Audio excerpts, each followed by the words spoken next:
Nous remarquons que la majorité des études a été faite en SVT, en sciences de la vie et de la terre, 79%. Donc le manque de recherche en didactique de la physique et de la chimie rejoint le pourcentage faible des étudiants inscrits aux facultés des sciences en physique-chimie. Il y a très peu d'études faites en didactique de la physique et didactique de la chimie. Ce résultat est inquiétant, surtout que les besoins du pays au niveau de ces disciplines sont croissants. Deuxième résultat, au niveau des thèmes, au niveau des champs de recherche. La majorité des études faites en français, 67%, ça traite les conceptions, surtout les conceptions des élèves, et très peu les conceptions des enseignants. La prédominance de l'étude des conceptions, notamment en sciences de la vie et de la terre, est à relier avec le champ d'intérêt des formateurs français qui ont marqué la naissance de la recherche francophone au Liban en didactique des sciences. Vous savez que depuis quelques années, il y a eu à l'Université Saint-Joseph des formations en didactique des sciences et par la suite, il y a eu la fondation de la faculté qui est restée jusqu'à un certain moment influencée par les chercheurs français et francophones, d'où cette importance prédominante concernant les conceptions. Et le lien actif et abusif, parfois exclusif, entre obstacles d'apprentissage et conception. Nous avons eu l'impression que dans les recherches francophones, à chaque fois que ça ne va pas, à chaque fois qu'il y a un problème, c'est la faute des élèves qui ont de fausses conceptions, qui n'apprennent pas comme il faut, on relie ça à leur conception et aux obstacles, ce qui est aussi assez réducteur. Donc, la plupart des classes étudiées, c'est EB7 à EB12, très peu d'études concernant le primaire. La plupart des recherches sont basées sur des questionnaires fermés avec de grands échantillons. Donc, seulement 4 études sont vraiment qualitatives, basées sur des entretiens et des observations. Un certain nombre d'études analysent les conceptions concernant l'éducation à la santé ou à la sexualité, donc il y a très peu d'études à ce niveau-là. Un certain nombre d'études sont de nature comparative, de comparaison des conceptions des élèves et des enseignants en fonction de leur religion et de leur nationalité. Les chercheurs ont souvent identifié des conceptions non conformes au paradigme scientifique actuel et des obstacles épistémologiques. Les recherches qualitatives ont identifié des domaines plus complexes concernant la compréhension et l'apprentissage. Le deuxième axe des résultats, c'est les méthodes utilisées. Donc, nous remarquons que l'enquête par questionnaire est majoritaire. Il y a 87% des recherches faites en français utilisent comme outil principal le questionnaire, suivi de la construction de grilles d'analyse de corpus, 30%, de la technique des entretiens, 22%. Très peu de recherches utilisent la vidéographie, les observations de classe ou l'étude de l'impact de la variation d'un paramètre, seulement 9%. La formation d'enseignants et l'intervention pour mesurer l'impact d'un dispositif pédagogique, seulement 4%. Vous allez remarquer encore une fois que ça ne fait pas 100% parce qu'il y a certaines études ou certains travaux qui utilisent plus qu'une méthode. C'est-à-dire, certaines utilisent un questionnaire plus, je vais vous montrer un peu ce lien tout de suite. Voilà. Ici, c'est le mixage des outils. Nous remarquons qu'il y a 35% des études qui utilisent seulement un questionnaire. Donc, toute l'étude, elle est basée uniquement sur un questionnaire. Il y a 13% des études qui utilisent, ici c'est questionnaire et grille. Questionnaire seulement, c'est 13%.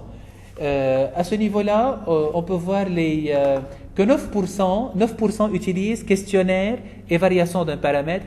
Seulement 4% utilisent un questionnaire, la formation et l'intervention. 4% partout. Donc on remarque que très peu d'études mixent les méthodes et beaucoup d'études sont basées uniquement sur un questionnaire ou quelques entretiens exploratoires. Voilà les études qui utilisent plus qu'un outil. On a 61% qui utilisent 2 outils, 22% des études qui utilisent un outil et 17% 3 outils ou plus. Je donne un exemple d'une analyse statistique dans le cadre d'une recherche que Tagrid va présenter dans quelques minutes. Là, c'est une recherche qui a été faite en éducation à l'environnement, qui est basée sur une analyse multifactorielle. Il est vrai que cette analyse statistique est très intéressante et elle permet de dégager des résultats très intéressants au niveau du sens et elle va vous les présenter. Mais quand on regarde en détail ces résultats, le questionnaire, il était beaucoup plus riche que les résultats que nous avons obtenus. Dans le sens que parfois, les résultats de certaines analyses statistiques sont très intéressants, très pertinents, mais je dis que parfois, on risque de gagner en fiabilité ce qu'on perd en termes d'information. Donc, c'est pour vous dire que les analyses statistiques nous semblent être insuffisantes toutes seules et les méthodes qualitatives nous semblent être insuffisantes toutes seules. Dernier axe comme résultat, les contraintes sociopolitiques. Donc, nous avons remarqué qu'il y a des obstacles au niveau des thèmes abordés, au niveau de la langue et au niveau des outils et des méthodes choisis. D'abord, nombreux sont les établissements scolaires qui refusent de compléter des questionnaires ou de faire des entretiens quand il s'agit de thèmes, entre guillemets, chauds, quand il s'agit de l'éducation à la sexualité ou de l'évolution, ils refusent. Ils ont considéré que ces éveils sexuels peuvent nuire à la société. Les religieux au Liban interviennent au niveau de l'élaboration du curriculum. Et il y a eu parfois un refus de collaboration dans les recherches relatives à la théorie de l'évolution. Les participants acceptent davantage de compléter des questionnaires fermés que de répondre à des situations ou de réaliser des entretiens quand il s'agit de sujets chauds comme la sexualité et l'évolution, contraintes des approches qualitatives. Je dis que ces approches qualitatives sont très intéressantes, mais elles ont des contraintes au Liban. Deux, au niveau de la langue, nous avons remarqué qu'il y a pas mal de différences quand il s'agit de la langue, des valeurs et de la matière enseignée. Par exemple, dans le cadre d'une recherche qui a été faite, les enseignants et les futurs enseignants d'arabe sont contre l'enseignement de l'éducation à la sexualité, croient au déterminisme génétique, considèrent que le cerveau de l'homme est plus développé que celui de la femme. Ces enseignants accordent très peu d'importance à l'éducation à l'environnement, mais ils soutiennent quand même la théorie de l'évolution. Alors que les enseignants de biologie mobilisent des conceptions complètement dans l'autre sens. Donc ça change en fonction de la matière enseignée. Donc je dis qu'il y a des obstacles au niveau de l'enseignement de ces concepts scientifiques, à savoir que ces deux catégories d'enseignants s'adressent aux mêmes élèves.